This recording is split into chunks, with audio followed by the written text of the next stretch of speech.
Yo le puse a esta presentación vocabulario, conocimiento, comprensión y aprendizaje, porque la verdad es que son 4 conceptos que están muy relacionados, ¿verdad? O sea, vimos en la presentación anterior, ¿verdad? En el plenario, la importancia del conocimiento del tema, del conocimiento de la disciplina. Y es bien difícil construir conocimiento más allá de un cierto punto sin palabras, sin palabras donde anclar ese conocimiento, ¿no? Entonces, claro, yo hablo de conocimiento, de vocabulario, pero hay un traslape importante, no son lo mismo. Ya les voy a profundizar un poco en ese tema de que no son lo mismo. Pero tienen un importante traslape el vocabulario y el conocimiento. Y lo otro es esto, ¿no? Que generalmente es interesante porque generalmente en los estudios de vocabulario la variable dependiente es comprensión lectora y los estudios de conocimiento tienden a ser aprendizaje, aunque obviamente también hay un traslape. Y de nuevo, hay un traslape entre comprensión lectora y aprendizaje, porque mucho de lo que aprendemos después de cierto nivel en la escuela lo aprendemos leyendo, ¿verdad? Pero, como dije, no es lo mismo. Por ejemplo, acá, en este ejemplo, para hacer una inferencia, ¿verdad? Dice, la arqueóloga empacó el artefacto para llevarlo al laboratorio. Yo les hago esta pregunta, ¿verdad? ¿Dónde estaba la arqueóloga? ¿Dónde estaría la arqueóloga? En terreno, ¿verdad? Uno se lo imagina como en un cerro, en un desierto, no se lo imagina en una tienda, ni en otro laboratorio. Y eso no es vocabulario, en realidad. Ustedes no usaron ninguna palabra específica. Bueno, obviamente necesitaban saber estas palabras, pero ese conocimiento de que la arqueóloga estaba en terreno es un conocimiento que está anclado en ciertas palabras, pero no es lo mismo que las palabras. Entonces el vocabulario y el conocimiento tienen una relación muy importante, pero no son lo mismo. Yo hoy día me voy a centrar un poquito más en las palabras mismas, pero voy a terminar también conectándolo con conocimiento y cómo podemos promover las dos cosas. Bueno, y aquí me sentí obligada a poner una donde las flechas fueran para el otro lado, porque obviamente el vocabulario lo adquirimos, ¿verdad? También leyendo y el conocimiento también, pero eso era nomás para que no me dijeran, esas flechas son bidireccionales. No me gusta que me reten. Ya, ¿es importante el vocabulario para la comprensión lectora y para el aprendizaje? Sí, ¿no? La evidencia en general muestra, después de que uno alcanza la fluidez, ¿verdad? La fluidez se refiere al momento en que el procesamiento de las palabras es invisible para nosotros. O sea, nosotros vemos una palabra y no podemos, yo si les digo, no lean esta palabra, no la lean, imposible para ustedes. No pueden mirar esos dibujitos y no leer la palabra. Eso es automaticidad, ¿verdad? Que está automatizada la lectura de las palabras y por lo tanto todo lo que tiene que ver con conciencia fonológica, con decodificación, con reglas de decodificación, ya cumplió su objetivo, sigue operando, pero operando de maneras invisibles y tan rápidas en nuestro cerebro que no nos hace ruido, no nos ocupa memoria de trabajo. Muy bueno que en la presentación anterior hubo un repaso de la arquitectura cognitiva. Entonces, una vez que se logra esa fluidez, que se logra esa automatización en la lectura de palabras y empezamos a leer fluido, el mejor predictor de la comprensión lectora es el vocabulario. Y ahí alguien puede decir, no, es el conocimiento, pero es que muchas veces el conocimiento se mide con pruebas de vocabulario. ¿Ya? Lo podemos medir de otras maneras, pero de nuevo, ahí está el tema del traslape. Entonces, si yo a ustedes, que ya todos leen fluido, les hago una prueba, les paso un texto de ecosistema y les hago después preguntas de comprensión, el principal predictor va a ser su vocabulario sobre ecosistema o su conocimiento sobre ecosistema. ¿Verdad? Ahí hay un metaanálisis donde se encontró que la contribución del vocabulario a la comprensión lectora era mayor que el de la comprensión oral, igual al de la precisión en la lectura, casi tan grande como el de la velocidad y bueno, es más grande a medida que los estudiantes van creciendo porque la varianza ya no va siendo explicada por estos procesos subléxicos, ¿verdad? De lectura de palabras. ¿Y por qué? Bueno, vamos a entender un poco qué es lo que hacen las palabras cuando uno está leyendo, o sea, por qué son tan importantes, porque eso, entender por qué las cosas son como son, ayuda después a intervenirlas. Primero, obviamente, y partiendo del modelo de la lectura que tiene, ¿verdad?, varios niveles, el nivel literal, etcétera, obviamente conocer las palabras del texto nos ayuda a entender el significado literal del texto, ¿verdad? Y eso no es solamente la cantidad de palabras que conocemos, sino la profundidad con que las conocemos, que es, ¿verdad?, la amplitud es la cantidad de palabras y la profundidad, porque mientras más profundidad tiene nuestro vocabulario, por ejemplo, la palabra entropía. Yo puedo tener un significado muy general, así que tiene que ver con física. Después yo puedo decir, bueno, tiene que ver con caos, con orden, con información. Puedo tener un significado más profundo o menos profundo de esa palabra. Mientras más conocimiento tenemos sobre una palabra, más rápido la recuperamos cuando la vemos, ¿ya? O sea, recuperamos su significado más rápido. Entonces, por ejemplo, si yo estoy leyendo y de repente digo, Mendaz, y yo la conozco, la he escuchado y más o menos sé que tiene que ver con deshonestidad.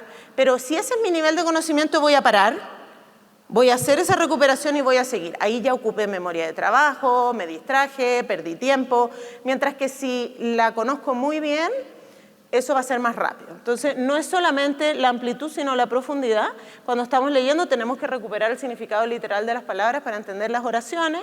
Y esa es la primera razón por la cual sucede esto, ¿verdad? Volviendo al tema de la carga cognitiva, cuando un texto tiene muchas palabras que no conocemos o que conocemos a medias, la carga cognitiva es mayor y nos queda menos memoria de trabajo para hacer inferencias, predicciones, etc.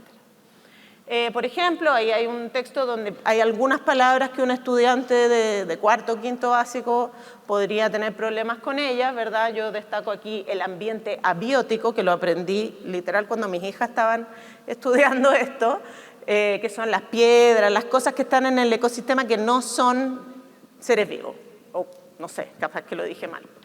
Entonces aquí hay hartas palabras que nos podrían interferir.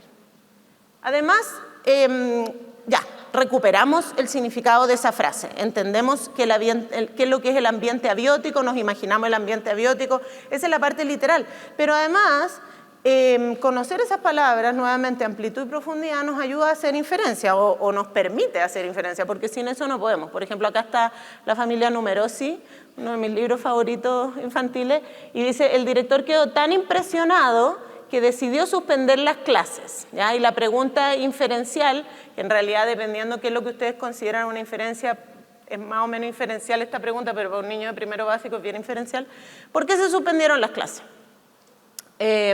Bueno, si no entendemos impresionado, no, podemos comprender que se suspendieron las clases, pero no podemos entender por qué. Aquí hay un ejemplo más con un texto expositivo, ¿verdad? Nos habla de las semillas. Algunas semillas emplean una adaptación evolutiva que impide que germinen durante condiciones ecológicas inadecuadas, que normalmente conducirían a una baja probabilidad de supervivencia. Esta adaptación se llama latencia y permite que las semillas sobrevivan durante prolongados periodos de tiempo, pero con el tiempo las semillas van perdiendo viabilidad. Ya, la pregunta inferencial es, ¿pueden las semillas brotar después de muchos años? Y ahí la palabra que nos va a estorbar es la de viabilidad, o sea, si no entendimos lo que era viabilidad, y lo modifiqué porque en Wikipedia primero explicaba lo que era y después salía viabilidad, si no me servía. Pero si no sabemos lo que es viabilidad, vamos a decir que sí o no estamos seguros, como que sí, pero no sé cuántos años, quizás algunos años, unos meses, etc. Y bueno, en último lugar, o sea, esas ya son dos razones, dos cosas que hacen las palabras por nosotros cuando estamos leyendo, ¿no? Nos permiten entender el significado literal, nos permiten hacer inferencias, y lo otro es que en los niveles antes de que se logre la fluidez, o antes de que tengamos mucha fluidez con muchas palabras de distintas frecuencias y dificultades, sucede que también es más fácil decodificar las palabras que conocemos que las que no conocemos. Incluso en una ortografía transparente como en inglés con mayor razón, porque yo estuve, yo creo, 10 años en Estados Unidos hasta que un día escuché la palabra, no sé, array, y no tenía idea que se decía así. O sea, yo pasé muchos años sin saber cómo leer esa palabra. Entonces yo la miraba y mi mente decía todas las pronunciaciones que no les voy a decir, que me da vergüenza, y después seguía. Entonces, también conocer más palabras nos ayuda a decodificar más rápido. Bueno, entonces la conclusión es, pucha, enseñemos palabras, porque obviamente si es bueno para el aprendizaje, bueno para la comprensión, es bueno para la inferencia, hay que enseñarlas, ¿no? Esa es como la respuesta obvia. Sin embargo, esto es como una reacción común en las personas, no solamente en los docentes. Por cierto, yo soy psicóloga, no soy profesora, pero he hecho harta investigación en este tema, pero la verdad es que me encanta escuchar de la sala de clase cuál es la visión. Así que después, igual, ojalá que tengamos a lo mejor unos 5 minutos para conversar. Y la reacción es esta, ¿no? Bueno, pero la mejor forma de adquirir vocabulario es la lectura. Y es verdad, a partir de cierta edad, la principal fuente de vocabulario en las personas es la lectura. Hoy en día, no sé, la verdad, con tanto YouTube, mis hijas a veces me salen con cosas, mamá, ¿tú sabías tal cosa? Y yo, ¿cómo aprendiste eso? En YouTube. Pero tradición, lo que se ha estudiado es la lectura, la mejor fuente. Es verdad. Entonces, bueno, a lo mejor lo que hay que hacer simplemente es ofrecer mucha lectura y no estar enseñando palabras que es como raro, es como artificial, ¿no? Sin embargo, bueno, ahí tenemos este famoso metáfora que se usa para explicar el agrandamiento de las brechas educativas, que es el famoso efecto Mateo, que para que ustedes sepan viene de una cita bíblica que no sé si está bien interpretada o mal interpretada, pero de ahí viene. ¿Y qué significa el efecto Mateo? Que en general, dejados libres y que crezcan solos, tranquilos, los niños, mientras tú menos conocimiento, vocabulario, velocidad de lectura tienes, más lento te desarrollas en esa área. Entonces, los niños que tienen menos vocabulario, cuando leen, aprenden menos palabras nuevas que los que tienen más vocabulario. ¿Por qué? Por la inferencia, por las cosas que dijimos antes. Entonces, la verdad, hay bastante evidencia de que uno puede, en algunos experimentos, pero en realidad en algunos experimentos se puede cerrar la brecha, pero eso ha sido muy raro. Lo que uno puede hacer es como permitir que por lo menos la curva de aprendizaje sea parecida. ¿Y cómo se puede hacer eso? Con enseñanza explícita. Aquí hay un estudio viejito pero buenito que se le leyó a los niños tres veces el mismo cuento, ¿verdad? Los azules son los que tenían bajo vocabulario receptivo al principio y los rosaditos tenían medio y los rojitos tenían alto. Entonces, en la lectura 1, esto es sin enseñarles nada, ¿no? Y este es el efecto Mateo. La lectura, ahí van aprendiendo las palabras los niños solamente por su propio aprendizaje implícito, sin enseñanza, van aprendiendo y se va viendo que estos niños van aprendiendo más. Pero sí, también hay estudios que muestran que si tú en esas mismas lecturas paras y le dices, impresionado significa sorprendido por algo muy raro, inesperado que ocurrió. ¿Ya? Y haces ese ejercicio de agarrar a ese niño que no tiene esa palabra y que no tiene otras palabras para inferir esa palabra y que no tiene memoria de trabajo porque la está ocupando toda en un montón de otras cosas que no tiene, y tú le dices, en vez de ocultar la información, impresionado significa tal, esos niños aprenden más rápido. Entonces, bueno, obviamente se puede imaginar que mi respuesta es sí hay que enseñar palabras y sí hay que enseñarlas de forma explícita, idealmente, pero no cualquier palabra, ¿no? Entonces ahí está esa diferencia, aprendizaje incidental versus enseñanza explícita, ¿verdad? Entonces, es verdad, nosotros, esta palabra que acabo de usar, nosotros, nadie me la enseñó, yo la aprendí en forma implícita y gran parte del vocabulario se aprende así, pero no necesariamente el vocabulario de la escuela, ¿ya? Entonces, para poder como ordenarnos en qué palabras enseñar, yo les voy a presentar esta tipología de palabra que es bien conocida, pero se ha usado quizás más que nada en los niveles de párvulo y a lo mejor en primer ciclo en ciencia básica un poco menos y a lo mejor después todavía menos. Yo pienso que es relevante en todos los niveles y además les quiero dar como un twist a esto, ¿ya? Que es que generalmente nos han dicho los expertos que nos tenemos que enfocar en estas palabras y yo hoy día les voy a hablar un poco más de estas. Bueno, palabras cotidianas, académicas transversales o académicas generales o transdisciplinares y disciplinares. Ya, las palabras cotidianas son muy comunes, ¿verdad? Las ocupamos en todos los contextos, no solo en la escuela, con nuestros amigos, ¿verdad? Con nuestros parientes. Y sí, van a aparecer mucho en los textos, es verdad, pero no significa por eso que ustedes las tengan que enseñar. ¿Por qué? Porque dejado en forma natural, lo más probable es que los niños las van a aprender igual, en forma implícita, porque están todo el tiempo ocurriendo en contextos significativos donde esos niños se manejan, entonces las van a aprender. ¿Ya? Si el niño no sabe rodilla, bueno, igual es importante rodilla, pero la va a aprender igual. Después vienen las académicas transversales, ¿verdad? Que son estas palabras de nivel 2, que a lo mejor ustedes han escuchado por Becky McCown, ¿verdad?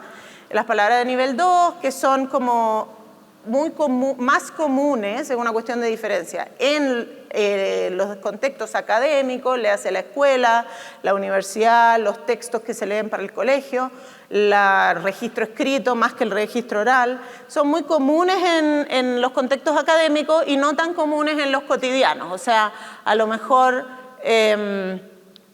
permitir es una palabra que yo podría ocupar en mi casa con un niño de 5 años, pero a lo mejor uso más, no sé, te doy permiso, no te doy permiso, pero no le digo no te lo permito. Quizás sí, pero son palabras que son más comunes en ese contexto, pero no son de una sola asignatura, no son, ¿verdad?, de ciencias naturales ni de ciencias sociales, etc. Ahí les puse algunos ejemplos de algunas de esas palabras. Y finalmente,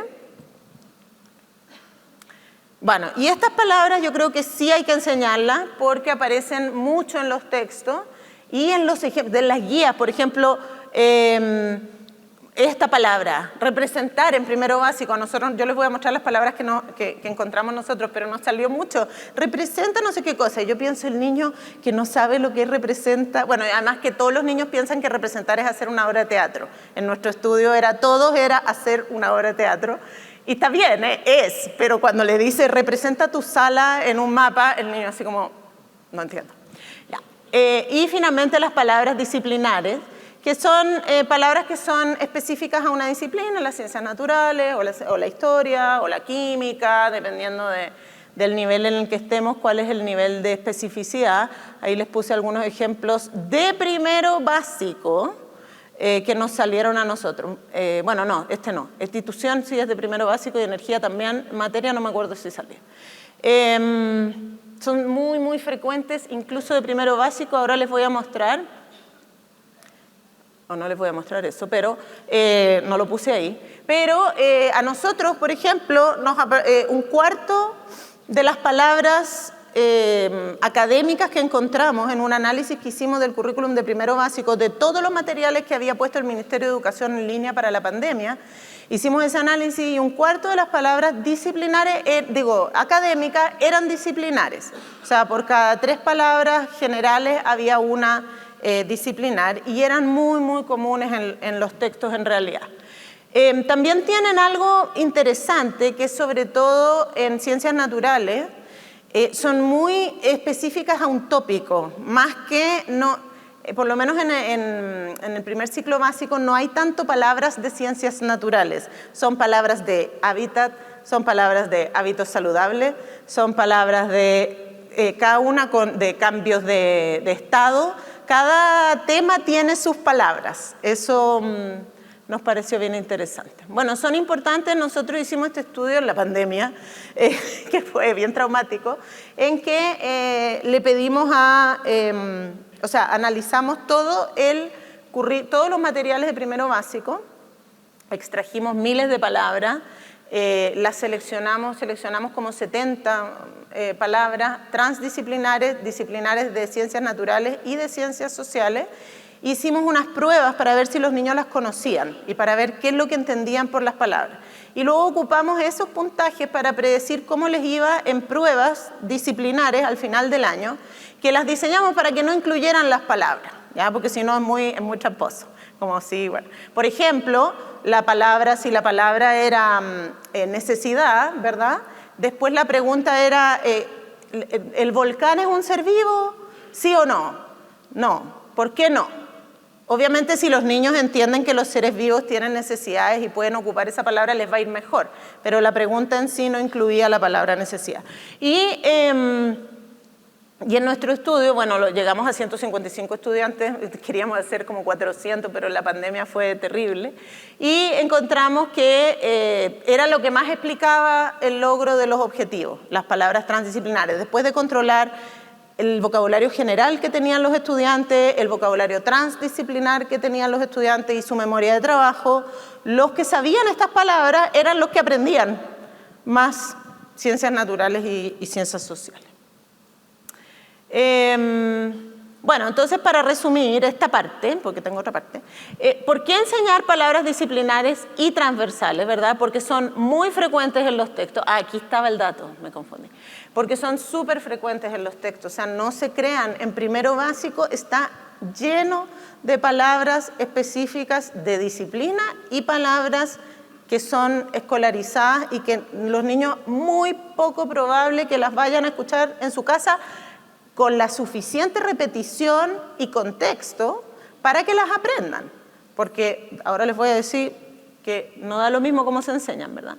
Y entonces son difíciles de aprender incidentalmente, son poco frecuentes, son abstractas y requieren conocimientos previos. Entonces, lo que yo les vengo a pedir es que enseñen estas palabras.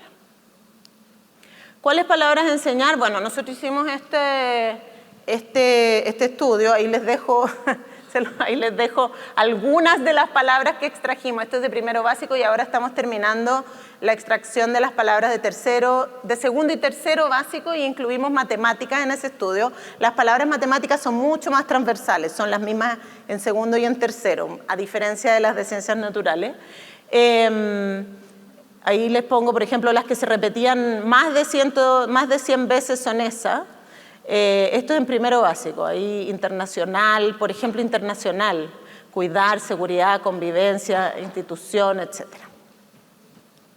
Estas son de ciencias naturales, mamífero, material, necesitar, sentido, ser vivo, etc. Y estas son las transversales. Las transversales había menos en primero básico. Son más abstractas, ¿sí? Y los niños les fue súper mal en la prueba de transversales. En parte es por el nivel de abstracción de estas palabras. Nosotros les dábamos puntaje incluso por algo como bien genérico relacionado con la palabra, pero la mayoría de los niños, por ejemplo, si tú dices cuidado, no, pero esa es de ciencias naturales, te dan una frase, que igual nosotros les dábamos puntaje. Por ejemplo, característica, y te dicen, es una característica de alguien. Ya tenía un punto. Pero incluso así, el promedio en esta prueba fue súper bajo. Si no tienen una lista, ¿verdad?, como la nuestra, que yo se las puedo compartir, nos pueden hacer una cosa así como lo que hacen Becky McCown, ¿verdad?, que es como un diagrama de flujo. ¿Es probable que mis estudiantes usen o escuchen esta palabra en una conversación cotidiana? Sí. Entonces no la enseñen. ¿Es probable que encuentren esta palabra en un texto, tarea o clase? Sí. Tiene la misma probabilidad de aparecer en diferentes asignaturas. Aquí le puse, bueno, ya sea que sea transdisciplinar o disciplinar, yo les recomiendo que si es infrecuente acá y es frecuente acá, la enseñen en forma explícita. Y para enseñarla en forma explícita, la verdad es que la evidencia, los estudios de vocabulario llevan muchos años, y esto no es algo que inventamos nosotros con la Alejandra Meneses, la Annelise Marín y la Carolina Iturra, sino que es como un modelo que condensa todos esos principios que ha desarrollado la psicología educacional de cómo se debe enseñar el vocabulario, pero le pusimos una sigla para que sea más sexy. Entonces, en primer lugar, ¿verdad? Tenemos introducirla en contexto, enseñarla en forma explícita, enseñarla en forma repetida, conectarla con el currículum y enseñar en forma activa. Enseñanza en contexto significa, ¿verdad?, que la vamos a enseñar cuando aparezca, o nosotros, si la queremos enseñar, vamos a crear un contexto significativo donde haya mucho otro conocimiento que apoye el aprendizaje de la palabra. Lo más típico es un libro. O sea, estamos leyendo un texto y ahí hay muchas otras cosas, incluidas ilustraciones, que van a apoyar eso. Pero hay otras cosas. Por ejemplo, si yo quiero enseñar a organizar o clasificar, puedo hacerlo en el contexto de ordenar la sala. Porque ya los niños ordenan la sala, ya saben lo que es poner los marcadores acá y las gomas acá, ¿no? Entonces, yo podría ocupar ese conocimiento, contexto para enseñar esa palabra. Un juego, un experimento, etc. Lo otro es, bueno, la enseñanza explícita, que la gente piensa que dar un ejemplo es enseñanza explícita o decirla con bastante contexto es enseñanza explícita, pero no, enseñanza explícita es decir, esta palabra significa tal, ¿ya? Puede ser un sinónimo, no problema, puede ser una definición, pero la definición tiene que ser correcta, por lo cual yo recomiendo siempre que vayan al diccionario, porque uno a veces piensa que sabe las palabras y después no las sabe. Yo ahora estoy haciendo un test de vocabulario académico general para estudiantes de ciencias sociales de universidad y me he encontrado que había palabras que yo pensaba que significaban una cosa y significaban otra. Entonces agarramos esta definición, estas son del Diccionario Básico del Español SM, y la transformamos, ¿verdad?, en conceptos que los niños sí sepan. Acá común es como la más peligrosona porque no estamos seguros si los niños la entienden, pero realmente no se podía bajar más. Y damos un par de ejemplos, ¿verdad? Y eso lo hacemos la primera vez que vamos a enseñar la palabra y lo volvemos a hacer cada vez que aparezca la palabra de nuevo en un contexto donde la vamos a repasar. Enseñanza repetida, bueno, esto no les tengo que decir que la repetición es la madre del aprendizaje todo lo que no se vuelve a utilizar se va a ir perdiendo, así que, y para eso lo mejor es conectarlo con el currículum. O sea, acá nosotros hicimos un libro con estas palabras que se lanza el lunes, se llama Un mundo de palabras, ¿no? Vocabulario para el aprendizaje, con la editorial SM. Y ahí, por ejemplo, en cada palabra tenemos indexado en qué objetivos de aprendizaje del currículum chileno se puede conversar. O sea, usted va hoy día a ver hábitos saludables, puede aprovechar de ver la palabra cuidado. Usted va a ver normas, también puede ver la palabra cuidado, ¿no? Porque las normas nos sirven para cuidarnos, qué sé yo. ¿Cuál puse aquí? Proteger. Proteger, y ahí están todos los objetivos donde se puede usar.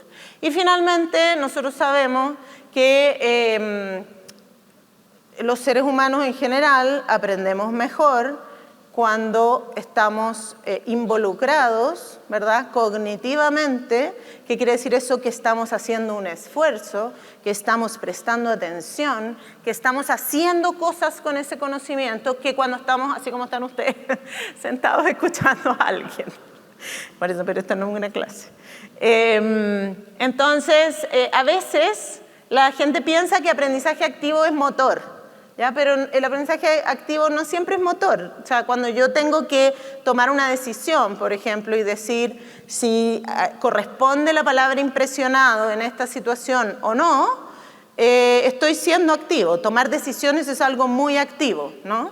Entonces, por ejemplo, aquí yo les puse cosas que necesitan energía, atención y concentración, que son tomar decisiones, crear, ¿no?, todo lo que es generativo, hacer una maqueta, qué sé yo, o crear una mímica es activo, pero también crear un ejemplo también es activo. Sacar conclusiones y hacer relaciones, ¿verdad? Por ejemplo, podemos hacer que los niños se involucren activamente con las palabras pidiéndole que las comparen, ¿verdad? ¿Cuál es la diferencia entre perplejo y sorprendido? ¿Cuál es más intensa o cuáles le podemos poner esas dimensiones en las cuales comparar? O que saquen conclusiones, ¿verdad? Poner la palabra ahí y decir qué habrá querido decir, por qué esta persona ocupó esta palabra en vez de otra, o que hagan inferencia. Actividades pasivas, como escuchar una clase o tareas que requieren procesos cognitivos simples, procesos cognitivas, como reconocer o copiar, producen aprendizajes más superficiales y más breves. Y bueno, no quise terminar, le agregué a esta presentación de palabras, le agregué una parte de conocimiento, porque en realidad está muy de moda expandir y profundizar el conocimiento disciplinar de los estudiantes, y me parece que es muy importante conectarlo, y la mayoría de las iniciativas que tratan de profundizar conocimiento tienen un componente de enseñanza de vocabulario. Por lo que les dije, el vocabulario, me encanta esta cita, las palabras son los ganchos conceptuales en los cuales se cuelga el conocimiento.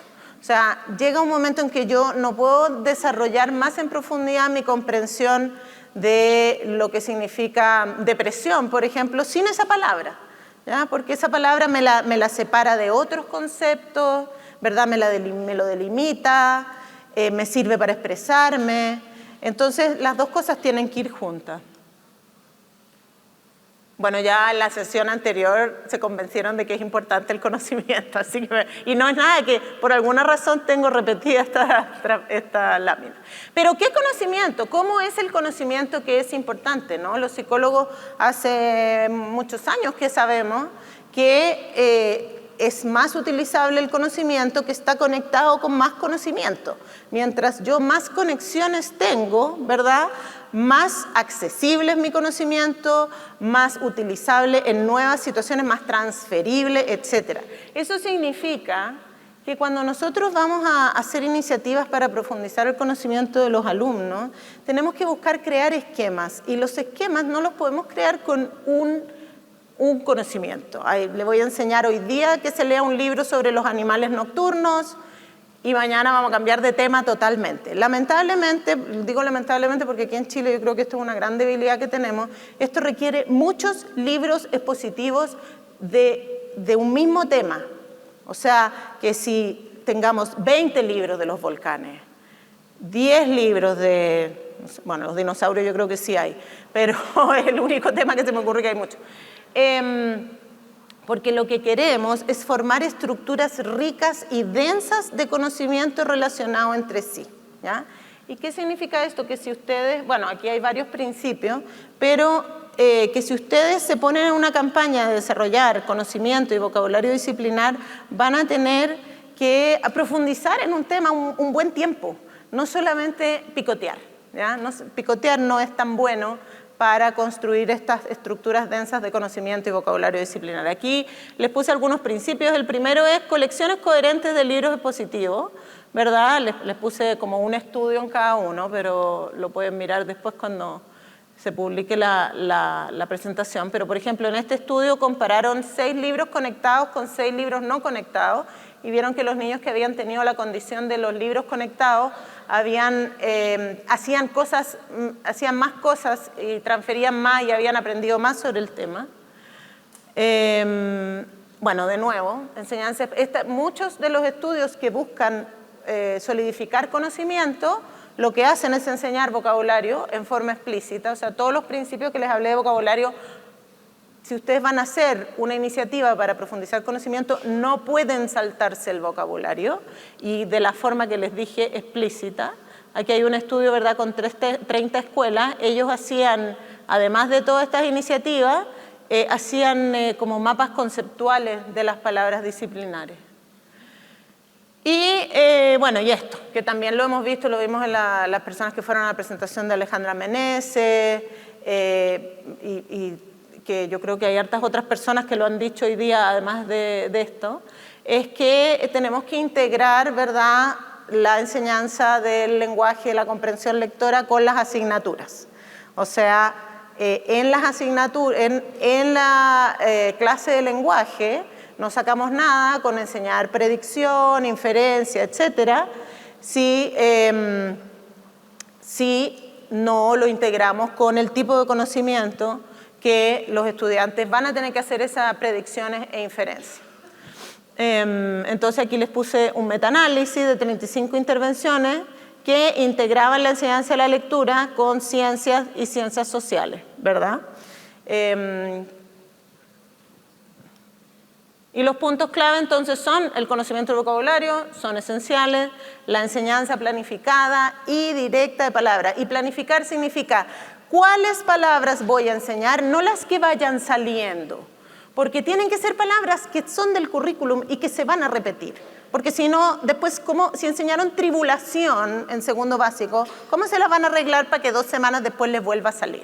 En cambio, si enseñan norma, les va a volver a salir porque están los objetivos curriculares, en primero básico, por cierto. Y finalmente, el conocimiento se ancla en palabras disciplinares y el conocimiento es más útil cuando está organizado en esquemas. Por eso es necesario construir conocimiento rico en cada tema a través de la lectura amplia de libros expositivos. Muchas gracias.